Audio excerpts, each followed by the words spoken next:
নির্বাচিত হওয়ার পরেই প্রথমে যখন ময়লা পরিষ্কারের জন্য পানিতে ডুব দিছিলাম, ডুব দিয়ে উঠে আমার মনে হয়েছে সিএনজি একেবারে তার বাসস্থান ছাড়া থাকতে পারে না। আরে খালি স্ট্যান্ড কেন? আমি তো কথা দিয়ে যাচ্ছি আপনাদেরকে, যদি বেঁচে থাকি প্রতি বছর যে 1 মে হবে, প্রতি বছর একটা অনুষ্ঠান করে আপনাদের জন্য নতুন নতুন সম্ভাবনার কথা আমি একটা বলে যাবো। ব্যারিস্টার হিসাবে আপনাদের কষ্ট আমি অনুভব করি না। ব্যারিস্টার হইতে গিয়ে লন্ডনে প্রতিদিন 8 ঘন্টা ট্রলি ঠেলতাম আর 5 ঘন্টা মানুষের বাড়িতে বাড়িতে ডেলিভারি ম্যান হিসাবে ডেলিভারি দিতাম খাবার। ওই সময় আমি বুঝতাম যে 8 ঘন্টা পরে 5টা মিনিট কাম করতে শরীর চলতো না। মনে হইতো কখন বাসায় যাই মুখে একটা রেস্ট নিব, একটু বিশ্রাম মধ্যে পড়ে থাকবো। সুতরাং আপনাদের এই কষ্টগুলো আমি একেবারে ঘাম দিয়ে বোঝার চেষ্টা করি, এবং আমি বুঝি বলেই নির্বাচিত হওয়ার পরেই প্রথমে যখন ময়লা পরিষ্কারের জন্য পানিতে ডুব দিছিলাম, ডুব দিয়ে উঠে আমার মনে হয়েছে সিএনজি একেবারে তার বাসস্থান ছাড়া থাকতে পারে না। আপনারা অনেকে মনে করেন যে আমরা মনে হয় দোষাদোষি করি। দোষাদোষি করি না রে ভাই। যে আমাদের ভাগ করে নষ্ট করছে তার ব্যাপারে কিছু দীর্ঘ নিঃশ্বাস ফেলানোর অধিকার তো আমাদের আছে। আচ্ছা, আমাদের সোনারঘাটের কি কম ছিল যে গত 40 বছর ধরে আমরা একটা স্ট্যান্ড বানাইতে পারি নাই? আমরা এমপি পাইছি, আমরা মন্ত্রী পাইছি, আমরা বড় বড় বক্তব্য দেওয়ার লোক পাইছি, কিন্তু একটা স্ট্যান্ড বানানোর লোক পাই নাই। আরে খালি স্ট্যান্ড কেন? আমি তো কথা দিয়ে যাচ্ছি আপনাদেরকে, যদি বেঁচে থাকি প্রতি বছর যে 1 মে হবে, প্রতি বছর একটা অনুষ্ঠান করে আপনাদের জন্য নতুন নতুন সম্ভাবনার কথা আমি একটা বলে যাবো। এই মোরা নদীতে বাঁচাইতে গিয়া, নদীটারে বাঁচাইতে গিয়া আর আপনাদের 2টা স্ট্যান্ড করতে গিয়ে এই পর্যন্ত খরচ হয়েছে প্রায় 75 লাখ টাকা। কাদির ভাই আমার বলছে যে 2 লাখ টাকা অন্তত নেই। আমি বললাম কাদির ভাই খার কাছ থেকে টাকা নিতাম, এ বেটায় যদি সিএনজির বেটায় যদি টাকা আমার দেওয়ার লাগে 2 লাখ, এ বেটায় যাত্রীর কাছ থেকে নেওয়ার লাগতো না টাকা। সিএনজির ড্রাইভারও বিপদে পড়বো, যাত্রীও বিপদে পড়বো। 8 টাকা আমি তোমার কাছ থেকে কেড়ে নিতাম, রাষ্ট্র এবং শেখ হাসিনা আমার এদিকে টাকা দিয়ে বড়াই নিতেছে।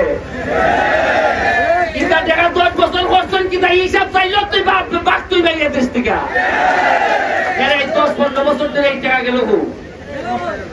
আমি দেখি মাত্র 4 মাসে জননেত্রী শেখ হাসিনা আমারে 29 কোটি টাকা বরাদ্দ দিয়েছেন। কত কোটি? 2 লাখ টাকা দেওয়া যায় না সিএনজি রে। আমি নির্বাচনের সময় বসলাম, মজা মারে মজা ভাই, আর আমরা খালি বইটা ভাই বুঝলাম নি।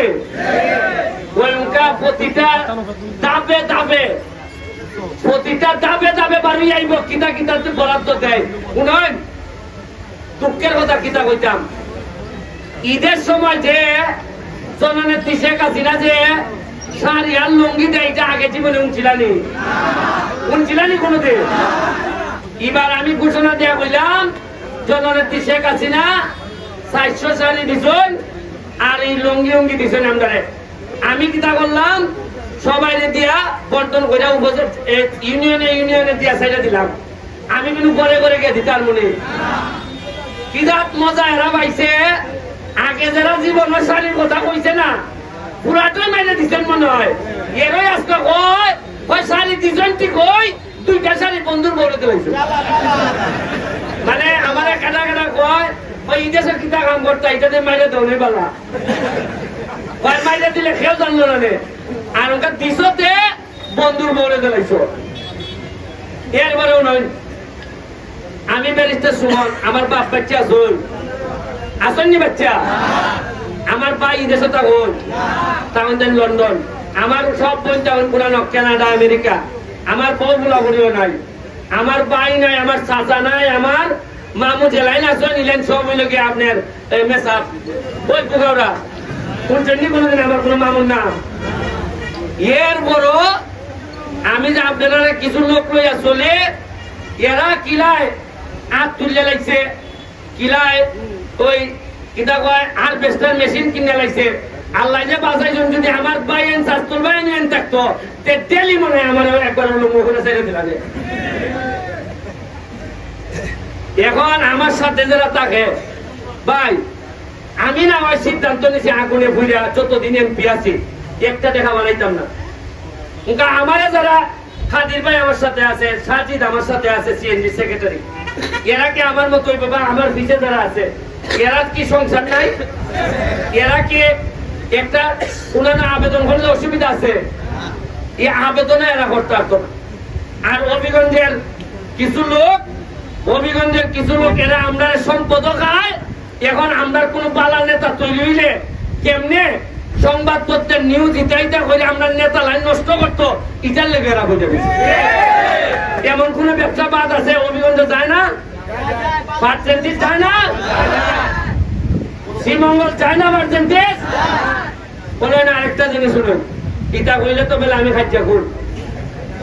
ওই যে চা বাগান আছে না, আমরা চা বাগান আছে নি, চা বাগানের কম এরা চা বাগানের শ্রমিকরা বাঙ্গিয়ারা আটা খায়, জানেন কি আপনারা? এটা ই কম বাঙ্গিয়া দেওয়ার যে ব্যবসাটা, এই ব্যবসাটা আগে আছে সোনারঘাটে।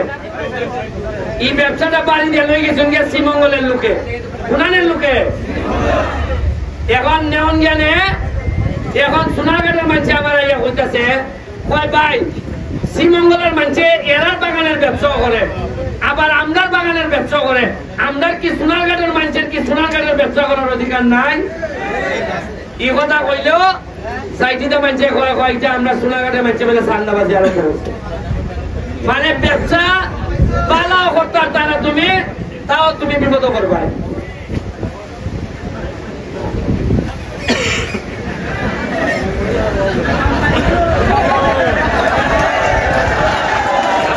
আমাদের উপজেলা চেয়ারম্যান মহোদয় আইসেন, তাকেও ধন্যবাদ জানাই। এখন শুনুন,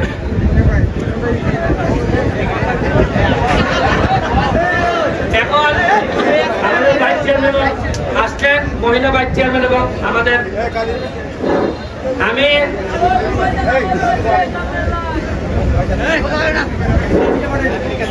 এখন আপনারা